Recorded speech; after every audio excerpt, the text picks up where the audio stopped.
What's up, you guys? Welcome back to the Real Life Theology Podcast. This is your host, Reagan Gibbs.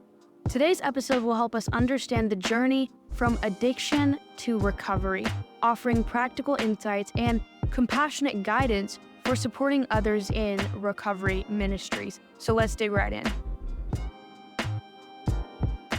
All right, let's go ahead and start, since you guys are like the early arrivers, and that says a lot about you, and that way we can either finish really early, or if there's more questions and stuff, we got a little bit of extra at the end.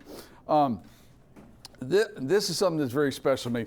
My name's Dave, and basically, in a nutshell, I'm a pastor of a church now, and that just in all levels proves God's existence, because come July the 5th of this year, so almost 2 months from now, I'll have 45 years completely sober.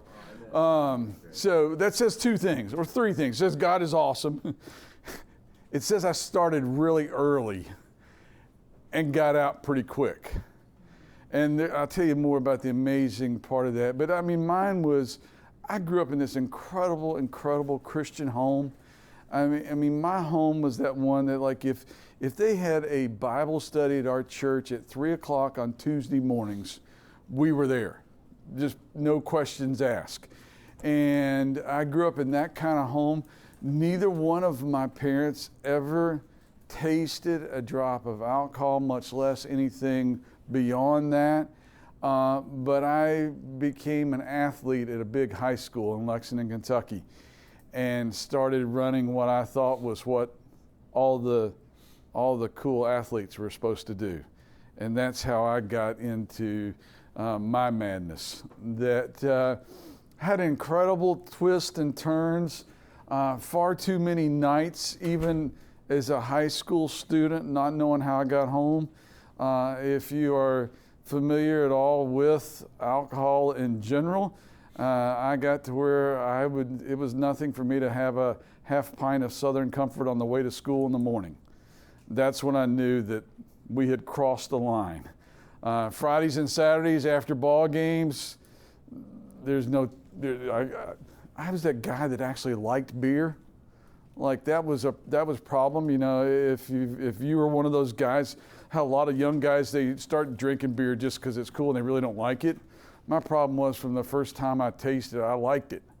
And even to this day, you know, almost 63 years old and all this time clean, when it's August in Kentucky and I'm hot, there's nothing that I'd rather have than a cold beer. But I know I can't go there. So that's my world, and that's the area from which I come from. What began my coming out of my madness were two incredible things. My youth minister, when I was a senior in high school, was at an event that it must have been a basketball game because I wasn't playing, but I was there and I had my McDonald's cup. That's all. And he walked up to me, didn't say anything. He just said, "Hey, can I have a drink?" And I knew, nope, nope. And in that moment, I knew that he knew, and he knew that I knew that he knew. But it opened doors for Larry Green to radically change my life. And then there was this girl. There was this girl at the high school. And my high school in Lexington in the late 70s, I guess maybe around 1960, between 60 and 65, every parent thought it was be a great idea to name their sons Dave or David. So like you'd have people like, you'd yell Dave and 22 of us would turn around in the hallway. But there was this one girl that went to our church, and every time she passed me in the hallway, when I'm with all my guys and we're, doing whatever we're doing, she would say, not whisper or not motion or not wink. She would kind of, in a fairly loud voice, "Dave, I'm praying for you." I hated her until I got clean. And I realized what God had done. And so I'm still running for ministry, like hard. I ended up I got hurt my junior and senior high school. I lost all my D1 offers of any kind. And Milligan College, which is now Milligan University, was the only school in America that would give me a chance to play baseball. So I signed with Milligan, went down to Milligan.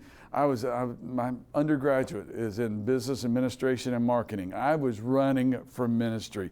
Yes, it was a Christian school, but God, I am here to play baseball. Don't even bring this other stuff up.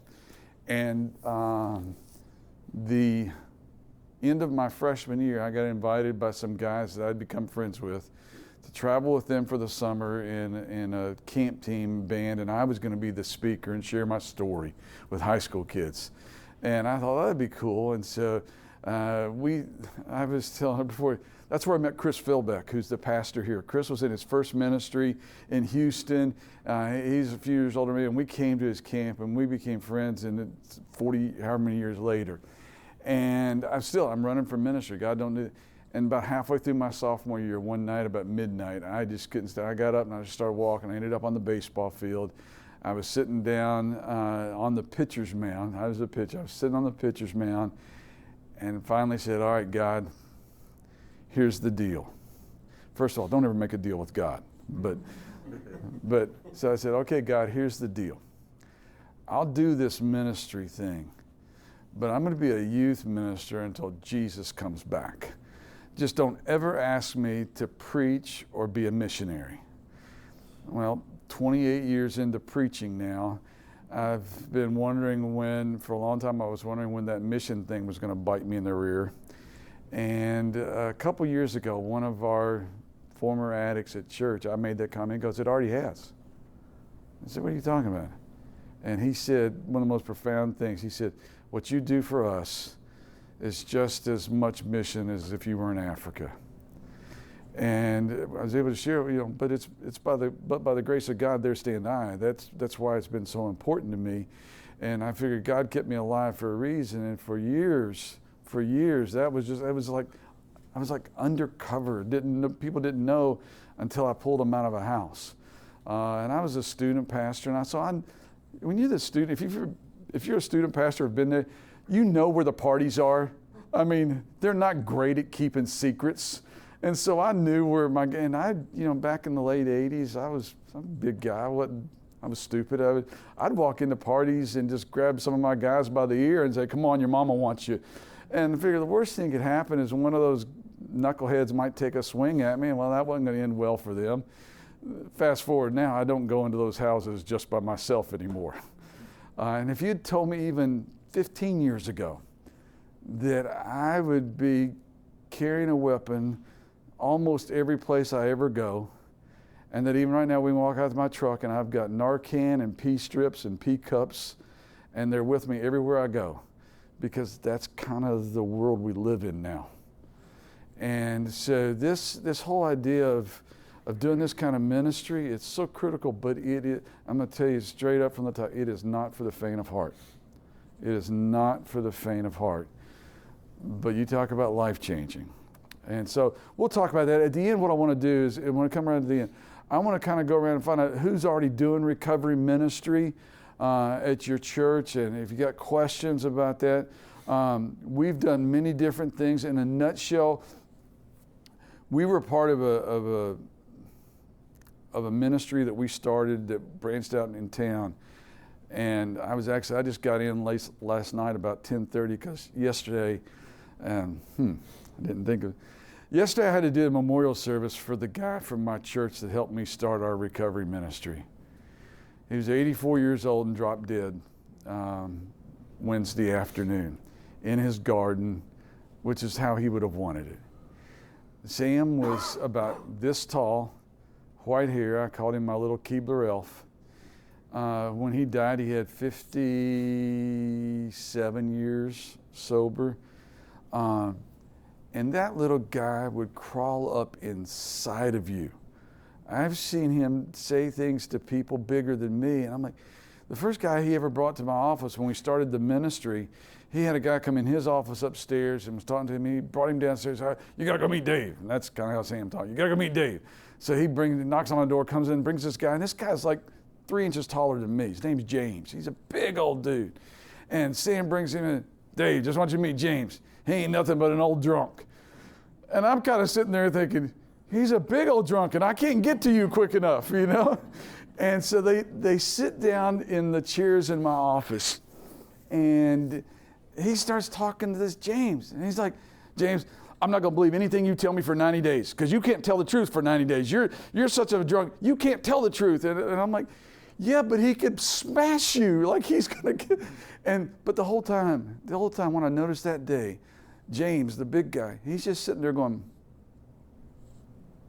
because in a real quick instant, he understood that Sam understood him because Sam had been him. And so he's taking in everything Sam says to him and he's listening to him. And then as it always did with Sam, it got really stupid. Like, he's like, yeah, he's been drinking bourbon this morning. I can smell it. It smells so good. It makes me want to kiss him on the lips. And I'm like, you can't say that, you know. And but that was Sam. And so we did Sam's memorial service last night, and it was the best time. It was the best time because he wasn't trying to earn his salvation. He knew better than that. But Sam very much was making up for lost time for the last 50 years. And just trying, and in Shelby County, Kentucky, I told people at the service last night, if somebody's gotten clean and sober in Shelby County in the last 30 years, I'll guarantee Sam Isle was a part of it in some way or another, either him directly or one of his disciples and that. So that's a little bit, that's me and a little bit of where I come from in this. And it is crazy. It is a crazy world. If you're thinking about getting into it, man, let's go. Let's go. I help. But I also tell you, be ready because it's ugly. And depending on where you are in the environment, you know, if you're not ready to hold someone while they're puking and then clean it up, you just need to pray for the ministry, not get involved in it. Because that's what it takes. I was telling a guy in there, we were talking just before I came here, and you know, we like Mount Pleasant, and I hear we've got security teams at church now, and we got armed guys and all that stuff, and they keep wanting to put one on me and have like my guy that's going to. I'm like, no. First of all, I got me. Just trust me, I got me, and I'm on the stage. I got the catbird seat. I can see them coming. I'm okay. Y'all take care of everybody else. But then the other thing I tell them is, those people on the front 3 rows, some of them have already done hard time for murder. They ain't letting nobody get to me. Not because I'm anybody special, but because I hug them and I tell them I love them and I care about them. It doesn't matter what they've done. We're focusing on what they're going to do. And so many people that struggle with addiction, it's because there's nobody in their life that has accepted them. Not everybody. Because I was one of the not everybody's, because I had wonderful parents. And praise God, my dad went to his grave not knowing half of the stuff. But a lot of people today, especially the younger, they ain't got no, and ladies, oh my goodness, you ladies, bless your hearts, be there, because the stories I hear from young women. I'm a pastor for a long time, but it makes me want to take some dudes out behind a barn and re-educate them. Because when I had these little girls telling me what's been done to them, no wonder you're putting a needle in your arm. I probably would be too if I was you. And so it's a battle that we're all in. So what you have there that is something that, here's basically the program we run. We took the best of AA, NA, Celebrate Recovery, another program called Living Proof, and we just kind of squeezed them together and created our own. The purpose statement of our church is we desire to be a community of changed lives. And so we call our recovery ministry Community Recovery. It fits with it. And so it's kind of a hybrid of all, but it's all based on 12 steps. So now what we did, and you'll see on those first couple pages there, is I rewrote the 12 steps. I didn't change them. I simplified them. I shortened them. And in every one of them, we got it down to 1, maybe 2 words. Because one of the things I found out, it's a lot easier to teach things if people can remember it. And so they know pretty quickly. Like step 1 is just powerless. Now, that's basically what the original guys in the AA movement, when they wrote the 12 steps, that's basically what they said, but it's it's actually 2 sentences. And we just broke it down to just, you're powerless. Understand you're powerless. You wouldn't be talking to someone about addiction if you weren't powerless. But one of the big things that I wanted to start with today is helping everybody in this room so that you can help people in your churches understand that we're all powerless and we're all addicts.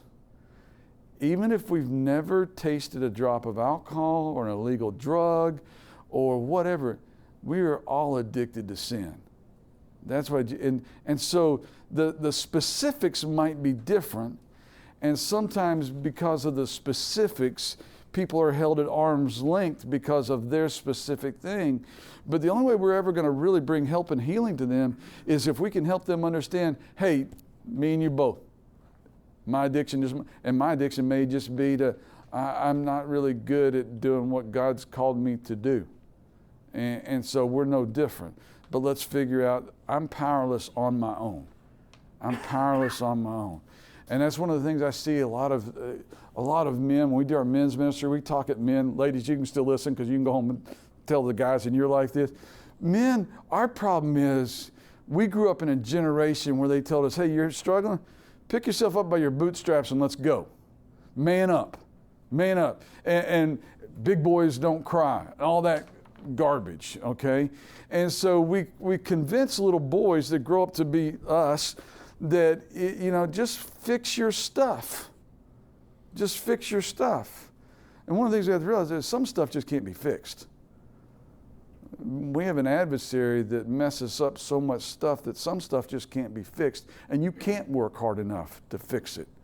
But what do we do is, guys, we mess up, we've been bad to our families, we haven't been there, and so we have some kind of spiritual experience, awakening, and we say, okay, I am gonna make up for lost time, and I haven't provided for my family, so I'm gonna take every hour of overtime I possibly can.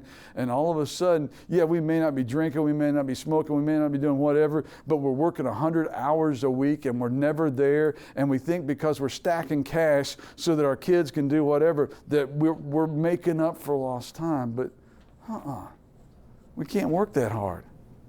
We're powerless. And so these are just, I'm not going to spend a lot of time on these. I'm going to spend the time on what I just rewrote of these. But I just thought, well, if there's anybody here who has never gone through 12 steps or seen the 12 steps, it'd be good to have access to them. And these are the 12 steps the way we use them at our church. And it's on the first and second page. And another powerful thing, I think, that Celebrate Recovery does this and Living Free does a little bit. NA and AA don't do it. They're the same steps, but in our program and a lot of it, that we've attached scripture to it. And that's powerful because like every week at our meetings, when we have our meetings, one of our volunteers will read the step, like for power. So they would read, we admit that we are powerless and our lives have become unmanageable. And everybody in the room will then read Romans 7:18. So what we're finding, what is really cool is by the end of even one cycle through this, which our cycles are 16 weeks. But by the end of one cycle, you've got all these men and women who've memorized at the very least 12 or 13 verses of Scripture.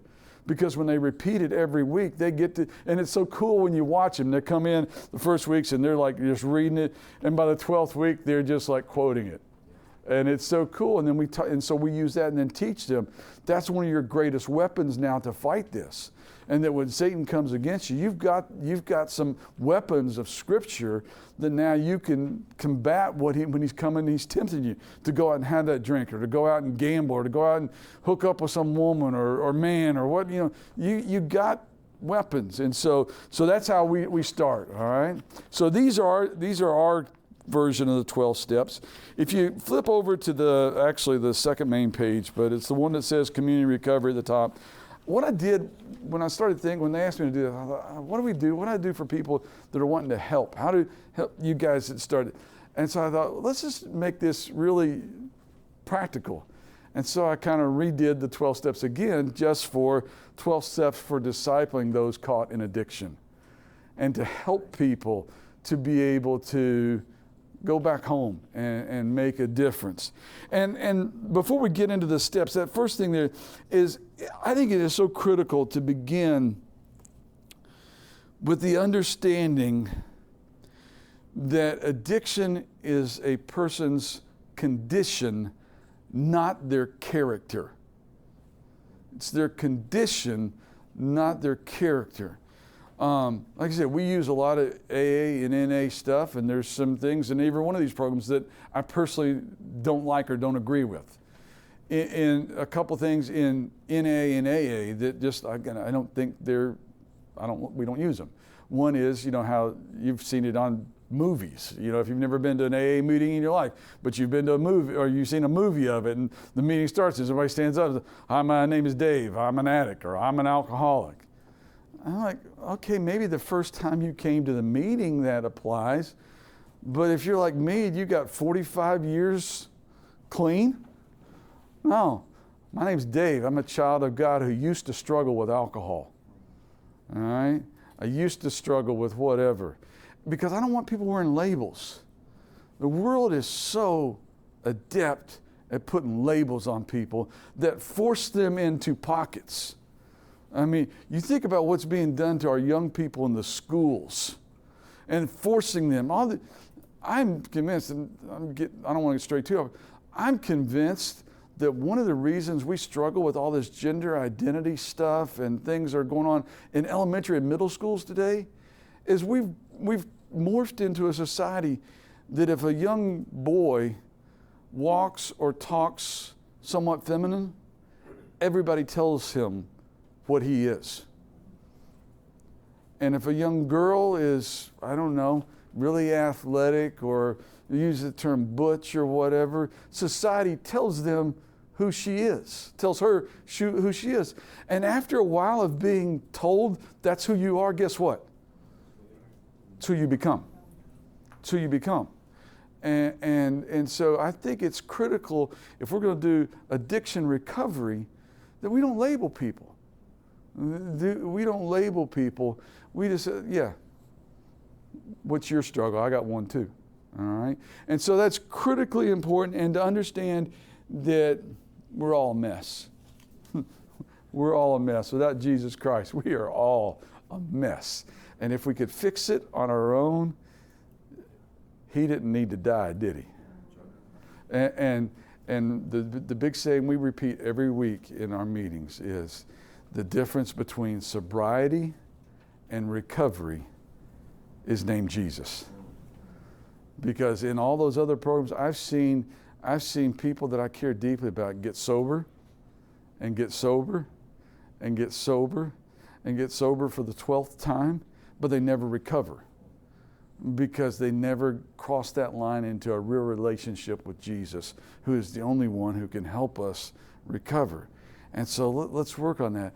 Another cool thing that we do at our meetings that if you ever lead a meeting or involve me, that I would strongly encourage you to do. Every group I know of any ilk of kind of gives out some kind of tokens, especially in the first 12 months. The 30-day tokens, every time which are so cool. They're milestone markers, and whether it's keychains or we've got a guy that makes our own little chips with our logo on it, and so we give those out and we celebrate those. And then after we've done like at least through the first year, the other thing we do is when you get a 1-year thing, because we have our own done, we have like your 1-year chip has your name on it. We specially make it for, and then every year after, you get another chip with your name on it, all right? But then after we do that ceremony, we go through those, then we get to the point, and whoever's leading the night says, okay, anybody that's in the room that's got a year or more clean and free from whatever your thing is, stand up. And at our meetings, it's about half the room now. And the cool thing is, for that guy that just came in, he's tweaking when he got there. I mean, he can't hardly make it through the meeting, and he's thinking, I can't ever get clean. And all of a sudden, half the room stands up and got multiple years. It gives hope. It gives a dose of hope that, yeah, maybe I can make it. maybe I can make it. All right, so let me walk you through these things, and we'll go through them, and then, like I said, I'll do a question and answer at the end. But these are things that I think are important for somebody who's trying to help people, all right? So they all correspond to the 12 steps. So step 1 is, for you guys, understand that you are powerless to make anybody stop using. Understand you are powerless to change the addict. That is such a struggle. I've had to have, like, okay, pull over to the side meetings for some of our volunteer workers who just think they can come in and tell people. The ladies are they're really sick, because I've got several ladies that help in our ministry who are school teachers by trade, and they can't get away from teaching third grade, where they go in and they just tell third graders what they're supposed to do, and to a large extent they do it. And they go in and start telling 25-year-old ladies what they're supposed to do. And then when they still go out and get high or use whatever, then they freak out. I'm like, no, you can't fix them. All you can do is love them and not enable them. Don't tell them it's okay, just whatever, just do it. No, but if they've got to make a wise choice. You can't, because if you go into it thinking you're going to change the world, or you're going to change, especially if you've got somebody that you care about, somebody in your family, a close friend, and you think, well, if I do this, I can fix them, you're going to get hurt. You're going to get hurt. A wise person in our church told me years ago, when we were going through in our family a season that was hard. This friend of mine said, anytime you want more for somebody than they want for themselves, you're the one that's going to get hurt. And so all we can do is point, but we're powerless. All of us are powerless to change the person battling the addiction, okay? That's step 1.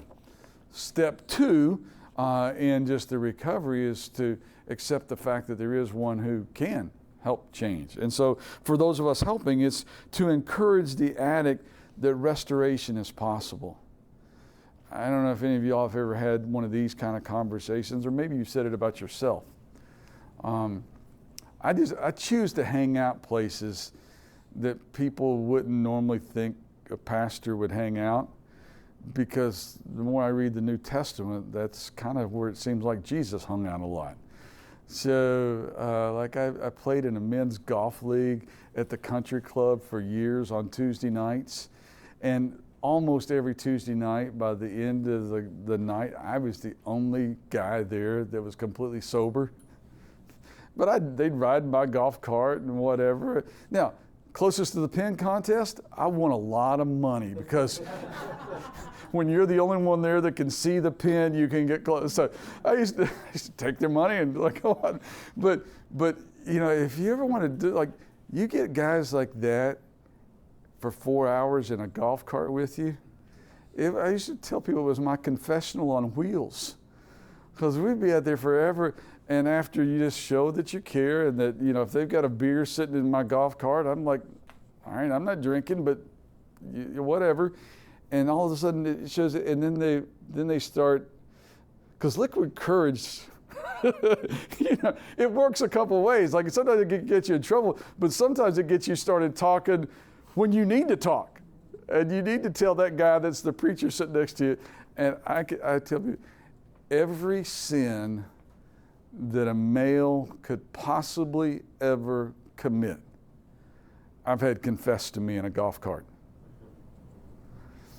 Now, the frustrating thing was I'd have a lot of those guys that they'd get to the end of the round or the second week of that, and me being with them, and they go, Dave, man, I just really appreciate you hanging out with a bunch of sinners like us. I'm like, whoa, wait a minute.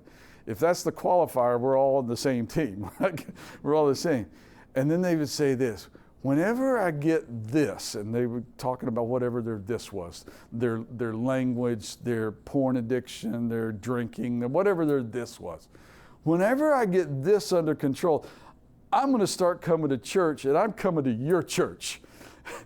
And I'm a smart aleck, but I'm like, well, I want to smack you right now. But I'm going to tell you this, I'll never see you. Because if you can get that thing under control without God, you don't need God. You are God. So I won't ever see you until you realize I can't get it under control without him. All right? So putting yourself in those places, I used to hang out at this cigar store. It's probably my one big remaining vice. I love cigars. And I used to hang out with a bunch of guys at the cigar store and watch ball games and stuff and do NFL fantasy league drafts and stuff. But I'd go out there and I was sitting I'd get into great conversations. They'd eventually, because they're all offering me alcohol. No, I'm good. And then somebody, there's always one person in the store that knew me, and they're like, yeah, he's a pastor. I'm like, no, it has nothing to do with I'm a pastor. I just, no. And so, but we'd start talking then. One of the most heartbreaking conversations, a guy that I've known his family, and he was out there, and he said, Dave, I know that I am going to hell. But my goal for the rest of my life is to not allow anyone else to. I'm like, what? He said, I know because of the things that I have done. And he had a list. He had a list. But in his mind, because of the things I have done, I have no chance. But I'm going to try to help keep other young guys from doing the same stupid stuff. I'm like, no, wait a minute. You missed the whole grace thing in there. You missed that whole thing. But that was, and there's a lot of people that if addiction, if narcotics, substance abuse is their thing, that they think I've done so many bad things.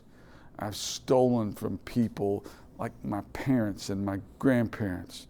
Women that have sold themselves for drugs, and men too for that matter, that God could never love me. That's heartbreaking. And so that's this second step, is being able to help. If we're going to help people, is help them to understand that, yeah, you're powerless on your own, but there is one who can restore you to sanity. And then the third step is to gracefully guide them toward surrender to Christ. Because that's the first 3 steps in every 12-step program. Even if they call it your higher power, which is garbage because that's not how it was originally written. They added higher power instead of God to make it more palatable to people who chose to say they didn't believe. But it was, when the guys wrote the 12 originally, it was surrender to God. No higher power. And that doorknob can't save you, but God can. All right? But so that if we're telling people to surrender, then if we're going to help them, one of the things we need to be ready is we need to understand Scripture. We need to understand not only to be able to tell them there is one who can restore them to sanity, that we can help lead you to him. We can't save you, but we can help lead you to the one who can and surrender. And it's such a cool thing. It's such a cool thing. I talk to guys that, I don't know how many dozens and dozens we baptized. And then some of them will mess up again. Some will have that weak moment, and they'll go out and put one in them.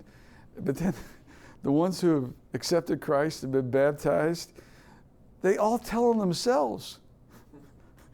Like within a week, they're calling me or one of the other guys and going, hey man, I messed up. I did this and this. And then they'll say this, it just didn't feel the same.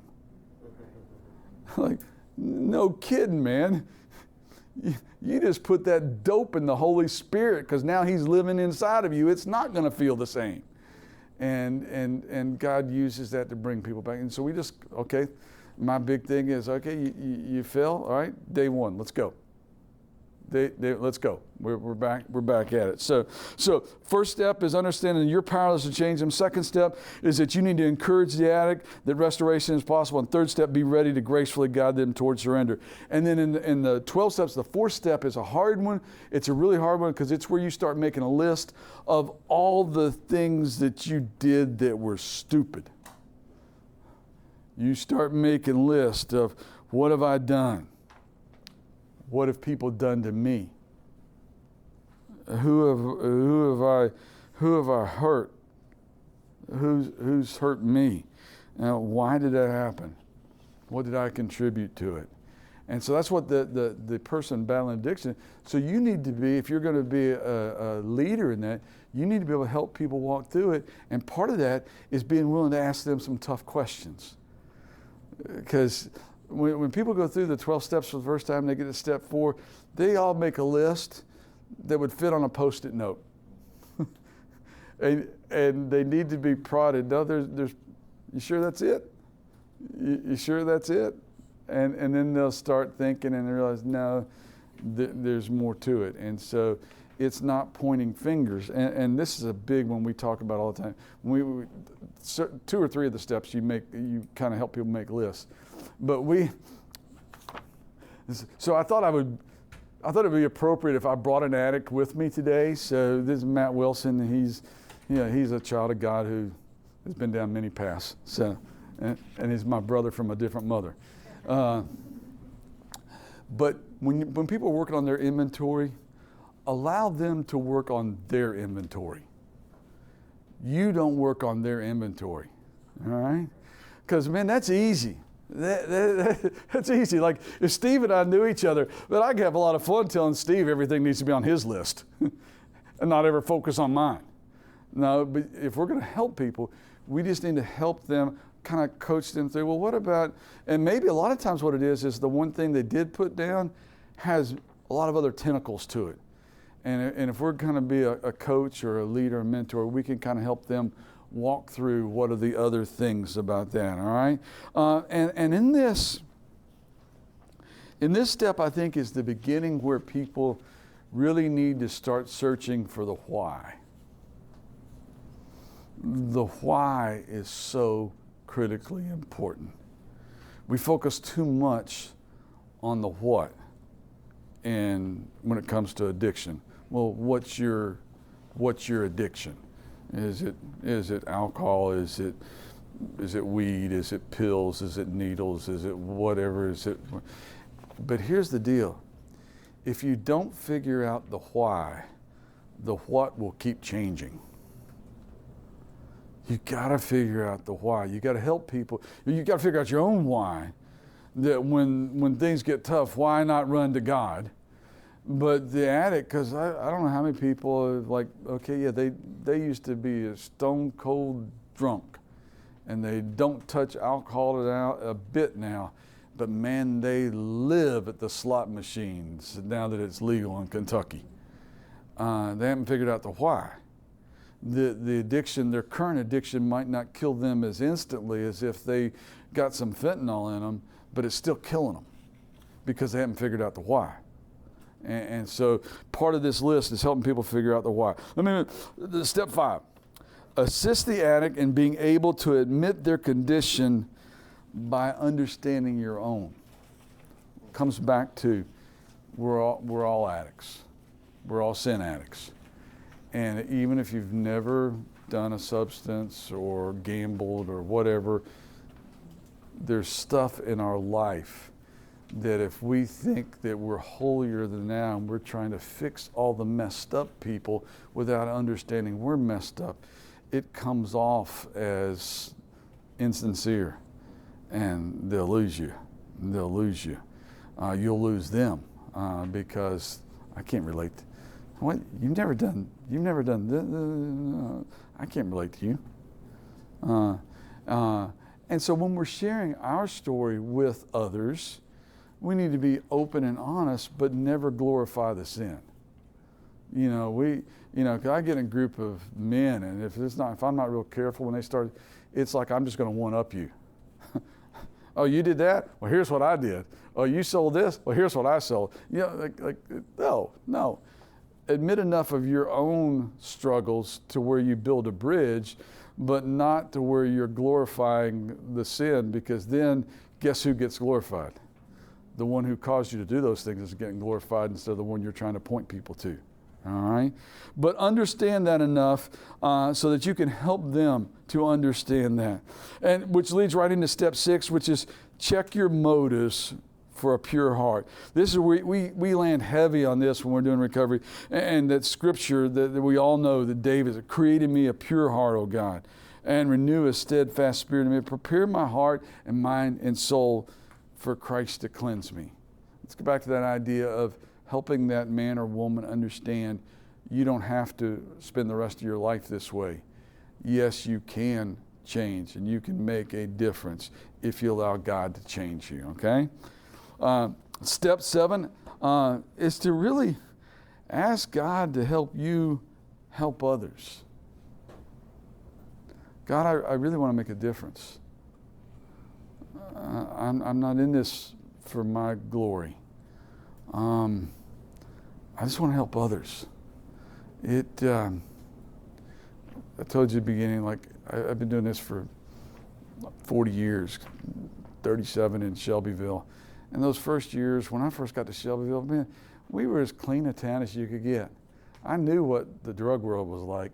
And we got called to come up there and look at it, and we were driving around. My wife and I have been married 9 months, and she's the far better half of me. I'm not just making that up. She's the far better half of me.